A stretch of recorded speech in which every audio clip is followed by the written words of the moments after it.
आज हमारे राम आ गए। सदियों की प्रतीक्षा के बाद हमारे राम आ गए। साथियों, बिहार का विकास ये मोदी की गारंटी है। बेतिया रेलवे स्टेशन के पुनर्विकास का शिलान्यास। इसके अंतर्गत किया जाएगा स्टेशन का सौंदर्यीकरण और आधुनिक यात्री सुविधाओं का विकास। इससे बिहार के पश्चिमी चंपारण एवं उत्तर प्रदेश के गोरखपुर, कुशीनगर और महाराजगंज जिलों के बीच मजबूत रेल कनेक्टिविटी स्थापित होगी। गेज परिवर्तित नरकटियागंज गौनाहा रेल खंड का उद्घाटन। इससे पश्चिमी चंपारण की नेपाल सीमा से कनेक्टिविटी बढ़ेगी। अब पश्चिम चंपारण लोकसभा क्षेत्र की जनता अमृत भारत एक्सप्रेस ट्रेन से सीधे अयोध्या धाम रामलला के दरबार जा सकेंगे।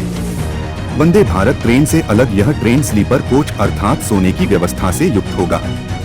यह देश की पहली अमृत भारत एक्सप्रेस है, जिससे पश्चिम चंपारण लोकसभा क्षेत्र के वासी सहित नेपाल के वासी सीधे अयोध्या धाम और मिथिलांचल की राजधानी दरभंगा जा सकेंगे। और बेतिया फ्लाईओवर के बेतिया लौरिया हिस्से का उद्घाटन एवं रक्सौल जोगबनी एक्सप्रेस ट्रेन का हरी झंडी दिखाकर शुभारंभ। इससे क्षेत्र के दैनिक यात्रियों को फायदा होगा।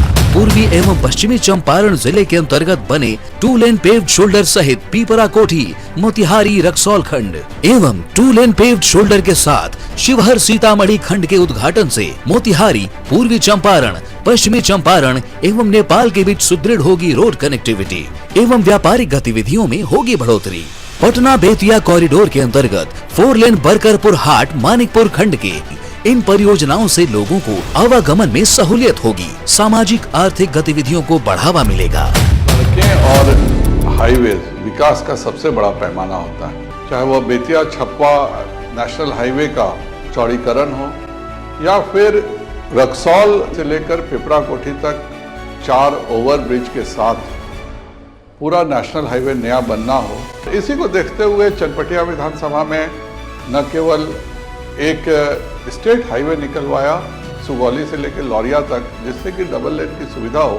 आज बेतिया नरकटियागंज भी चौड़ीकरण पर चल रहा है। वैसे ही नरकटिया विधानसभा क्षेत्र में हमेशा बाढ़ से 4 महीने वह इलाका कट जाता था बंजरिया का। आज वहां पर 230 करोड़ की लागत से न केवल 3 फीट ऊंची एक सड़क बन गई है, बल्कि उस इलाके का विकास एक दूसरी रफ्तार पकड़ लिया है। नितिन नवीन के आरसीडी मंत्री बनने के पश्चात 600 करोड़ की योजनाएं स्टेट हाईवे की मेरे लोकसभा में आई है। गंडक के नेशनल वाटरवेज 37 बनने से नेपाल के जो हल्दिया टर्मिनल से आने वाले हैं वह मंगलपुर भविष्य में आ पाएंगे। और इस पूरे इलाके से अगर कोई भी अपना सामान विदेश भेजना चाहे तो वह मंगलपुर से ही सीधे हल्दिया भेज सकता है, जिससे कि उसका सामान विदेशों में निर्यात हो सके। मोतिहारी के रक्सौल एयरपोर्ट से जल्द ही उड़ान शुरू हो सकती है। एयरपोर्ट के लिए अतिरिक्त 121 एकड़ भूमि के अधिग्रहण की प्रक्रिया शुरू हो गई है। एवं HPL की सुगौली और लौरिया में अनाज आधारित इथेनॉल परियोजनाओं के शिलान्यास से इथेनॉल उत्पादन को गति मिलेगी। साथ ही स्थानीय किसानों की आर्थिक प्रगति का मार्ग भी होगा प्रशस्त। दोनों स्थानों पर जाके मैंने प्रधानमंत्री जी से अनुरोध किया और उन दोनों स्थानों पर मक्के से इथेनॉल बनाने की योजना को माननीय प्रधानमंत्री जी ने आशीर्वाद के रूप में हरी झंडी दी।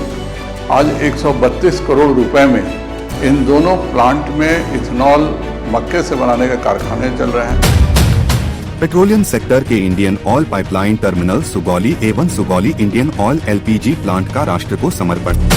पूर्वी चंपारण और पश्चिमी चंपारण उपभोक्ताओं तक LPG की सुगम आपूर्ति सुनिश्चित होगी। पूर्वी चंपारण, पश्चिमी चंपारण शहरी गैस वितरण परियोजना के शिलान्यास से इन जिलों के निवासियों तक स्वच्छ और हरित ईंधन की आपूर्ति होगी सुनिश्चित। चनपटिया विधानसभा क्षेत्र में कोरोना के दरमियान प्रेम कुमार कृषि मंत्री से कहकर मैंने जो PSWC का गोडाउन था उसमें स्टार्टअप जोन का हम लोगों ने निर्माण कराया। प्रधानमंत्री जी की 25 लाख की रुपए बिना गारंटी के देने की जो PMEGP योजना है, उससे 280 लोगों को लाभ मिला, जिन्होंने बिना गारंटी के 25 लाख रुपए प्राप्त किए और चनपटिया स्टार्टअप जोन पूरा एक बना। और कुमारबाग इंडस्ट्रियल एरिया में आज 3 लाख स्क्वायर फीट का प्लग एंड प्ले बन के तैयार है। कोई भी इंडस्ट्रीज वहां आना चाहे तो उसे न जमीन की आवश्यकता है न भवन की, यह दोनों रेडीमेड है। पश्चिम चंपारण के चौतरफा विकास के लिए हर संभव प्रयास किया गया है। कोई ऐसा क्षेत्र नहीं जिसका विकास नहीं हुआ हो। पश्चिम चंपारण में पर्यटन को बढ़ावा देने के लिए भी अथक प्रयास किए गए हैं तथा जिसका सुखद परिणाम भी देखने को मिला है। अब इन सब को देखते हुए बीजेपी के प्रदेश अध्यक्ष डॉक्टर संजय जायसवाल ने मोर्चा संभाल लिया है। डॉक्टर संजय जायसवाल जिन्होंने खुद कोरोना जंग जीती है, बेतिया पहुंचने के बाद पेशे से चिकित्सक और स्थानीय सांसद डॉक्टर संजय जायसवाल खुद पीपीई किट पहनकर बेतिया मेडिकल कॉलेज पहुंच गए। इसके बाद वे कोरोना वार्ड में जाकर कोरोना मरीजों के स्वास्थ्य के बारे में जानकारी ली। बीजेपी अध्यक्ष डॉक्टर संजय जायसवाल ने ट्वीट कर कहा कि किसी को कुछ बोलने से पहले स्वयं उदाहरण बनना पड़ता है। देश का बढ़ता जाता